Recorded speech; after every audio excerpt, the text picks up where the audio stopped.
Se você pegar, por exemplo, o que é uma Constituição, já na análise do Hans Kelsen, que embora tenha falhas, neste ponto nunca foi contestado, toda a Constituição é uma pirâmide, quer dizer, ele coloca coloca um princípio no topo e o resto, né, deriva daquilo ou é fundamentado naquilo de alguma maneira.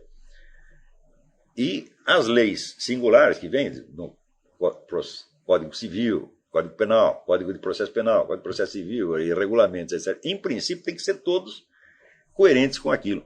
Esta noção já se perdeu completamente. Para saber se uma coisa é constitucional ou não no Brasil, você precisa de um gênio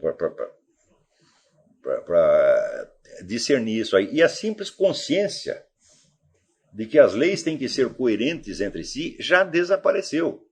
Vocês vão promulgar uma lei, mas tem uma lei que contradiz essa. Você pensa que alguém é sensível a isso no Brasil? Pouco importa. Eles podem lançar leis. Eu já vi inúmeras leis contraditórias, que às vezes são contraditórias não apenas com outras leis, mas na sua própria redação. Então, isso no Brasil só não chega a acontecer porque uma das forças envolvidas recua. O pessoal da igreja então recua e não faz nada. Tá certo?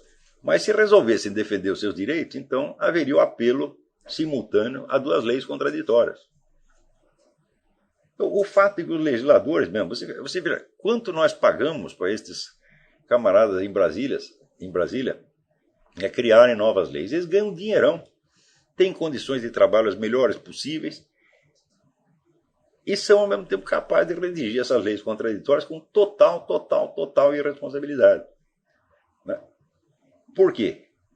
Porque a ideia mesma de lei para eles mesmos é distante. A lei não é mais um princípio que se destina a ordenar a sociedade. Né? A lei é um simples pretexto para defender certos grupos em certos momentos. Todas as leis que se fazem no Brasil são oportunísticas.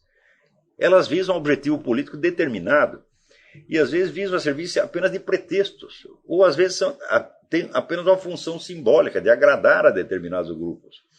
E o que determina mesmo a conduta desses senhores legisladores é o quê? São as regras comunais nas quais eles vivem.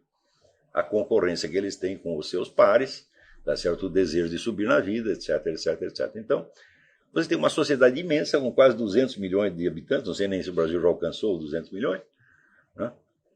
Onde toda a conduta das pessoas é regrada por essas leis comunais não escritas, que visam apenas, vamos dizer, a assegurar a cada um o melhor pedaço que ele possa obter, vamos dizer, do patrimônio da sociedade e a melhor posição que ele possa obter dentro da sociedade. Então, é claro que você falar em controlar o banditismo numa situação dessa é absolutamente ridículo. Né?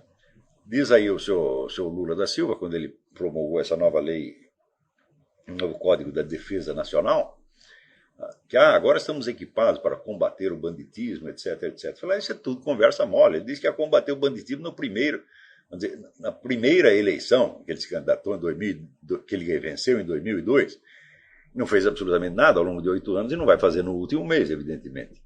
A expressão combater o banditismo no Brasil não é sério. O banditismo vai crescer, vai continuar crescendo.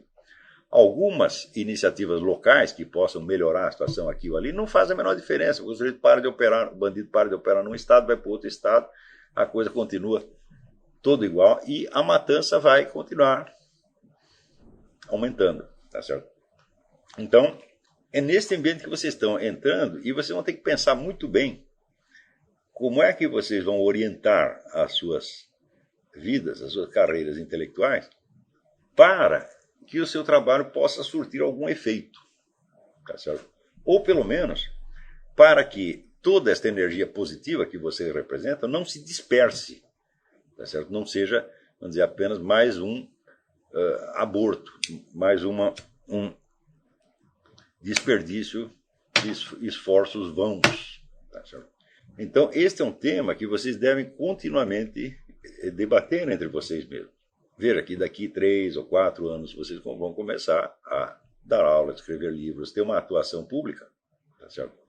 E se essas coisas não forem muito bem articuladas umas com as outras, tudo vai se perder. E eu acho que sem nenhum exagero, esse grupo que está assistindo às minhas aulas é o único no qual, vamos dizer, as regras, princípios e valores que podem dar uma unidade à sociedade têm alguma existência real.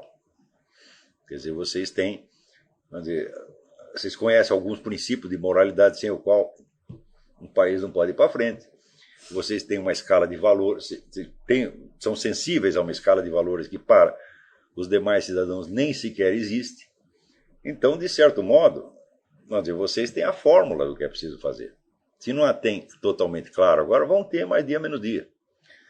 Tá certo? Então, pensem bem, porque eu vejo, por exemplo, através de internet, através de mensagens que chegam a mim, inúmeros esforços intelectuais totalmente perdidos. Eu sou que começa bem, mas 6 meses depois tu começa a dizer besteira. Tá certo? Por quê? A regra comunal lhe subiu à cabeça. Então, não é capaz mais de julgar as coisas em função de valores superiores e começa a julgar, então, em função, né, das regrinhas de defesa pessoal da comunidade. Isso acontece com uma facilidade impressionante.